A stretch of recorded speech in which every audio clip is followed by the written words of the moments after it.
Pitcher, who worked in the office of Harvey Maxwell, broker, usually allowed his face to show no feeling. This morning he allowed his face to show interest and surprise when Mr. Maxwell entered. It was 9:30, and Mr. Maxwell was with his young lady secretary. "Good morning, Pitcher," said Maxwell. He rushed to his table as if he were going to jump over it. Then he began to look at the many letters and other papers waiting there for him. The young lady had been Maxwell's secretary for a year. She was very beautiful and very different from most other secretaries. Her hair always looked plain and simple. She did not wear chains or jewels. Her dress was gray and plain, but it fitted her very well. On her small black hat was the gold-green wing of a bird. This morning, she seemed to shine softly. Her eyes were dreamy but bright. Her face was warmly colored, and her expression was happy. Pitcher watched her. There was a question about her in his mind. She was different this morning. Instead of going straight to the room where she worked, she waited. She seemed to not know what to do. Once she went over to Maxwell's table, she was near enough for him to see that she was there. The machine sitting at that table was no longer a man. It was a busy New York broker. "What is it? Anything?" asked Maxwell shortly. Papers lay like snow, covering his table. His gray eyes looked at her as if she were another machine. "Nothing," answered the secretary, moving away with a little smile. "Mr. Pitcher, she said. did Mr. Maxwell talk to you yesterday about getting another secretary?" "He did," Pitcher answered. "He told me to get another one. Several are coming to talk to us this morning. But it's now after 9. Not one has appeared," "I will do the work as usual," said the young lady, "until someone comes to fill the place." and she went to her table. She took off the black hat with the gold-green bird wing and put it away as usual. If you have never seen a busy New York broker on a busy day, you know little about men at work. Every minute of a broker's hour is crowded. And this was Harvey Maxwell's busy day. Beside his table stood a machine. From this came a long, narrow, endless piece of paper, bringing him business news as soon as it happened. Men began to come into the office and speak to him. Some were happy, some were not, some were in a hurry, and some were full of anger. The pitcher's face now showed that he was alive. The other men who worked in the office jumped around like sailors during a storm.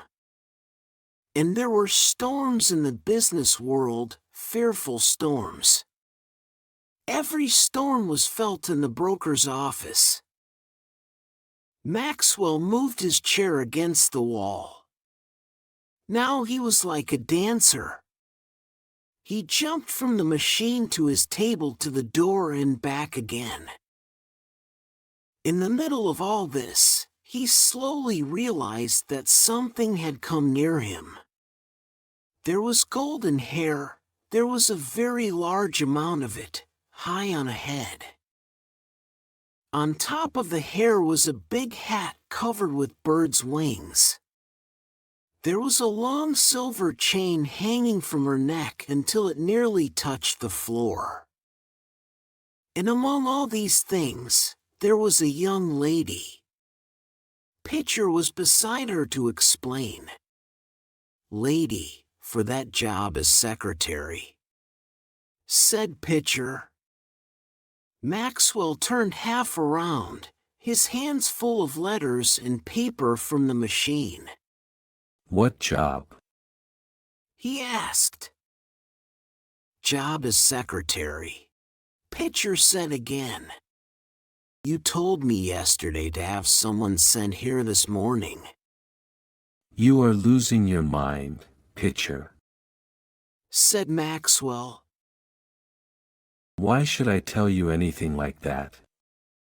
Miss Leslie is a perfect secretary.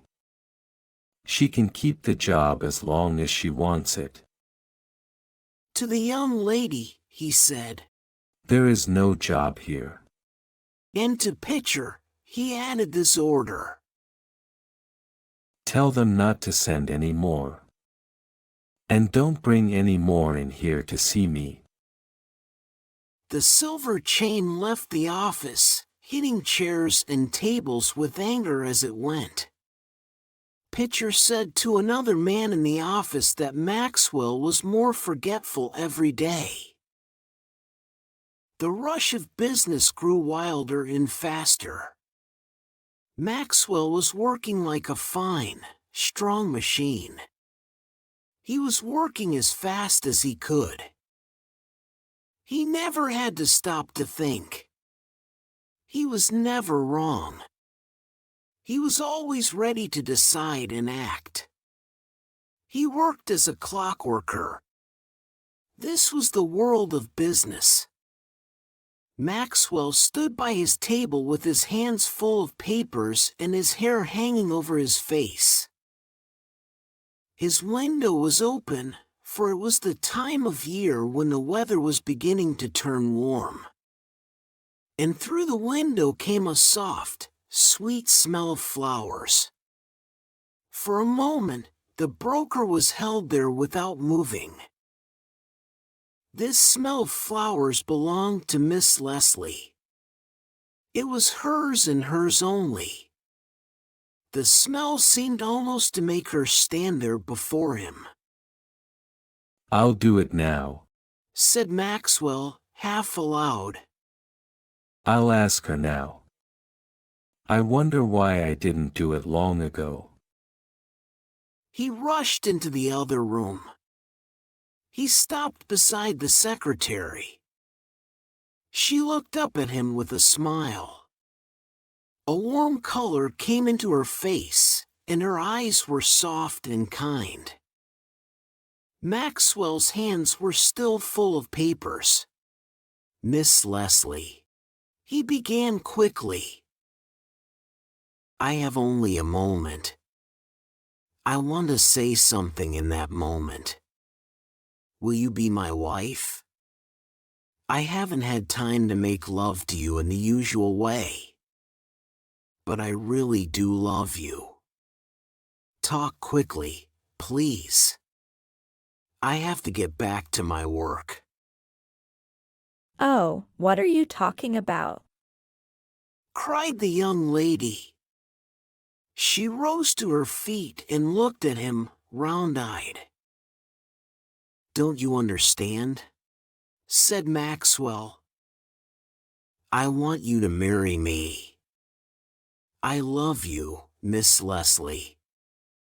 I wanted to tell you. So I took this moment when I wasn't too busy. But they're calling me now. Tell them to wait a minute, Pitcher. Won't you, Miss Leslie? The secretary acted very strangely. At first, she seemed lost in surprise. Then tears began to run from her wondering eyes. And then she smiled through her tears, and one of her arms went around the broker's neck. I know now, She said softly. It's this business. It has taken everything else out of your head. I was afraid at first. Don't you remember, Harvey? We were married last evening at 8 in the little church around the corner.